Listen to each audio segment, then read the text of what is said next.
Et salut la communauté, c'est Wacky ou pour des Wacky News.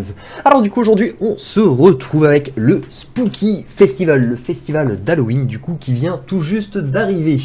Donc en premier temps comme d'habitude je vous propose qu'on fasse une petite revue sur les quêtes à faire, ensuite on va parler rapidement de l'événement pour ceux qui ne l'auraient jamais pratiqué. Et ensuite je vous ferai deux petites autres vidéos pour parler de la map, car oui il va y avoir une map mystérieuse contrairement à toutes nos attentes, on pensait que ça n'allait pas être possible, apparemment elle va arriver un petit peu en retard comparé au festival, mais du coup on en aura une, ce qui peut être pas mal, et ensuite on fera bien évidemment les mini-games. Donc, en premier temps, allons dans la catégorie Festival de la peur. Donc, il va falloir éliminer des sbires du mal dans la fournaise des âmes. Donc ça va se passer directement dans l'événement. Ici, vous avez la fournaise des âmes et vous allez effectuer tout simplement des combats. Une fois que vous avez vaincu 25 ennemis, vous récupérez des ressources, 50, 75, jusqu'à 250 ennemis. Ici, les combats qui sont inscrits, c'est juste en un combat. Du coup, vous pouvez en faire 160 en un combat. Ça, c'est très simple. Il vous suffit tout simplement de regarder les teams qui ont été utilisés par les coéquipiers qui ont fait des records assez incroyables. Notamment, on voit un Augustus totalement in fire. Hop, mais bon, en tout cas, voilà, il y a vraiment moyen de le faire. À l'époque, il n'y avait pas forcément de super compos, donc je sais qu'on envoyait les héros par deux. C'était la stratégie qu'on avait mis au point et qui fonctionnait terriblement bien. Alors, repartons dans ce petit panel. Ouvrir 3 coffres, enfin jusqu'à 165 coffres du coup de l'outre-terre avec une citrouille au bout. Alors, c'est discutable, bien évidemment. Moi, je trouve que ça se vaut clairement. En tout cas, on va ouvrir des coffres de l'outre-terre sur un événement, en plus sur synergie élémentaire. Ils nous en demandent également, donc si on peut faire un bon petit shoot dès le premier jour, ça peut être justement doublement bénéfique. Ensuite, se connecter du coup pendant 7 jours, tout simplement l'obtention de points VIP qui malheureusement celle-ci je l'apprécie pas trop, hein. Surtout jusqu'à 9000 points VIP, du coup ça nous fait vraiment un sacré billet, enfin en tout cas pour ceux qui compteraient aller chercher ça. Moi je n'ai aucune intention d'atteindre les 7000 points VIP, faites-moi confiance. Ensuite on a la dépense d'émeraude. J'ai été agréablement surpris quand j'ai vu qu'on était toujours sur une dépense à 65 000 émeraudes. Je pensais qu'ils allaient nous cartonner la tête, qu'ils allaient nous mettre du 150 000 émeraudes, vu qu'ils avaient remanié un petit peu l'événement. Ils ont gardé cette valeur avec 3 citrouilles au bout, ça reste ok, c'est discutable bien évidemment, mais en cumulant avec plusieurs événements, ça a bien passé. Ensuite du coup, atteindre le niveau VIP jusqu'au niveau 7 avec une citrouille au bout, la dépense d'énergie, donc jusqu'à 18 000 en 7 jours, honnêtement c'est clairement faisable avec une citrouille également au bout. On va avoir bien évidemment du coup terminé des quêtes de l'événement spécial, et c'est pour ça qu'on n'aime pas du tout cette catégorie, tout simplement parce qu'on peut voir qu'il y a quand même beaucoup de paliers, donc on sait que les derniers paliers, on pourra se les mettre où je pense, pour rester poli, tout simplement. Alors ensuite du coup on va tout de suite dériver dans la fournaise. Donc dans la fournaise, fournaise des âmes, je vous ai déjà expliqué comment ça fonctionnait. Ensuite, ici, avec les petites énergies fantômes, du coup, vous allez pouvoir tirer des grands prix pour 250 et vous avez la chance de trouver soit, du coup, 5 grandes runes d'enchantement, soit 3 cœurs du chaos, soit 5 coffres de pierre de skin, soit un coffre d'artefact absolu. Et bien évidemment, on a la pièce du festival de la peur en grand prix, qui nous aide très utile. Clac, donc on va tout de suite aller voir le marchand. Ces citrouilles du coup se dépensent ici, donc vous avez des récompenses qui sont plus ou moins adaptées au prix. Vous avez également les nouveaux skins sont à 10 tandis que les anciens sont à 8 citrouilles. Je vais parler rapidement aussi des skins juste après la boutique, parce que sur le coup, il y a pas mal de choses à dire, je pense, sur le papier. Enfin, pas mal, ça va être vite classé, mais...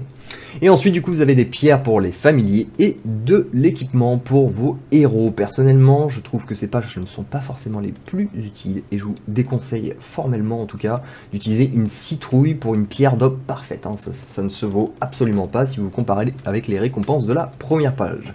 Ensuite, pareil, les œufs d'invocation de familiers, c'est pareil, on met une croix dessus, 20 œufs, ça va jamais rien nous changer, donc on dépense surtout pas de citrouille là-dedans. Si vous comptez pas prendre les skins, vous pouvez prendre bien sûr les grands coffres de skins et les coffres d'artefacts absolus, qui selon moi restent vraiment les ressources les plus rentables, selon, encore une fois, parce que je dis ça, mais c'est parce que moi ça fait environ 8 voire 10 events que je prends tout le temps les ressources pour Asgard, donc ça y est, j'ai plus de retard. sur Asgard. Tout ce qui est cristaux et tout, on a tout ce qu'il faut. Donc du coup, personnellement, je pense que je vais plutôt me tourner vers les coffres d'artefacts absolus, ainsi que potentiellement peut-être un petit peu les grands skins. Les particules du chaos restent ok, mais bon, selon moi, c'est plus... Enfin, c'est pas quelque chose... c'est pas une ressource vraiment rare qui va vous permettre d'obtenir un boost direct sur vos héros. D'autant plus que demain, on n'oublie pas, il y a le tournoi de puissance qui commence, donc si on peut se récupérer quelques ressources supplémentaires qui peuvent servir, on prend. Et donc, pour terminer, on va bien évidemment aller discuter rapidement de ces nouveaux skins démoniaques qui viennent tout juste d'arriver dans le Dominion. Où est-ce qu'ils sont ? Juste ici. Donc vous avez un nouveau skin pour Augustus de santé. Alors comme vous le savez, moi j'ai toujours boycotté la santé, cependant, ceux qui savent pourquoi je boycotte la santé, sauront que sur Augustus ce n'est absolument pas un problème de mettre un skin santé tout simplement, parce que c'est pas lui qui va engendrer les premiers dégâts, les dégâts d'une première ligne, donc avoir plus de santé, ça va tout simplement lui permettre de survivre plus longtemps. Charger un tout petit peu moins rapidement peut-être, mais ce skin reste selon moi très rentable. Ensuite du coup on a Fafnir qui aura un nouveau skin pour la défense magique. Alors là, j'ai un petit peu plus, comment dire, de délicatesse avec ce skin qui selon moi me paraît pas forcément utile en fait, et j'en ai toujours parlé et j'en reparlerai toujours, hein, tout simplement. La défense magique, moi il faut savoir que la plupart de mes héros n'en sont même pas équipés, hein. Même sur le glyphe, je peux même vous le montrer en direct, hein, vraiment aucun à ce niveau là, je n'ai vraiment aucune honte. Si on va sur les défenses magiques, alors attendez, qui a de la défense magique? On a Orion que j'avais monté un petit peu mais sans faire exprès. Ici on a Sébastien, défense magique, voilà, niveau 15, Nebula, niveau 27, niveau 17, voilà. On a mis quelques niveaux parce que tout simplement, dans les quêtes des saisons, on demande de distribuer des fois des niveaux. Donc c'est juste là. Mais sinon, c'est quelque chose que je ne monte pas pour la simple et bonne raison que si une Amira décide de vous dégommer la gueule, en fait, tout simplement, que votre Fafnir ici est une défense magique en plus ou pas, il va se faire one shot. Donc je ne vois pas l'intérêt tout simplement de le protéger de quelque chose qui va quand même le dégommer en une fois. Alors si toute l'équipe, peut-être qu'il va y en avoir 2 qui vont survivre, mais c'est toujours le même problème en fait.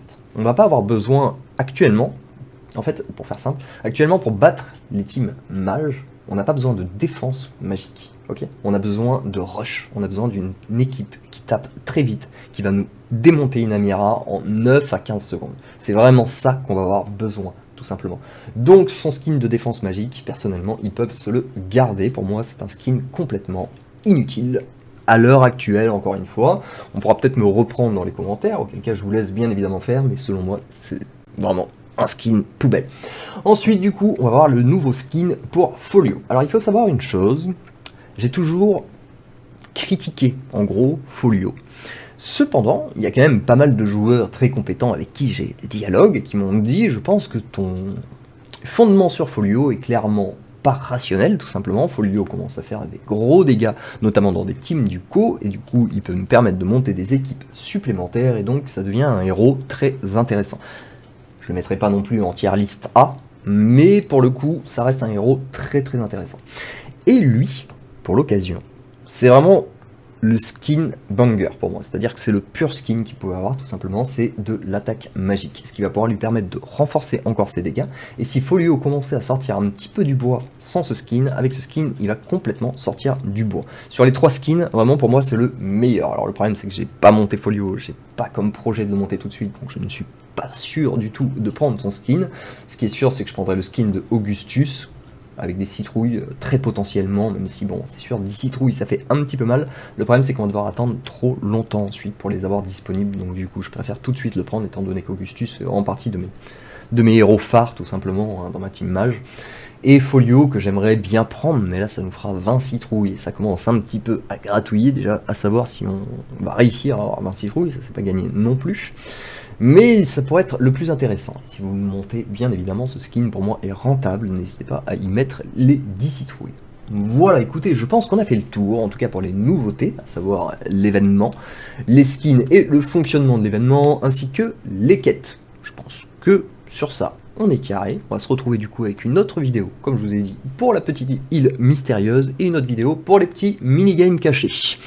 Sur ces belles paroles, j'espère que la vidéo vous aura plu. Si c'est le cas, comme d'habitude, n'hésitez pas à lâcher un petit pouce, à vous abonner si c'est pas déjà fait. Et on se retrouve très bientôt pour des nouvelles Wacky News. Allez, ciao ciao.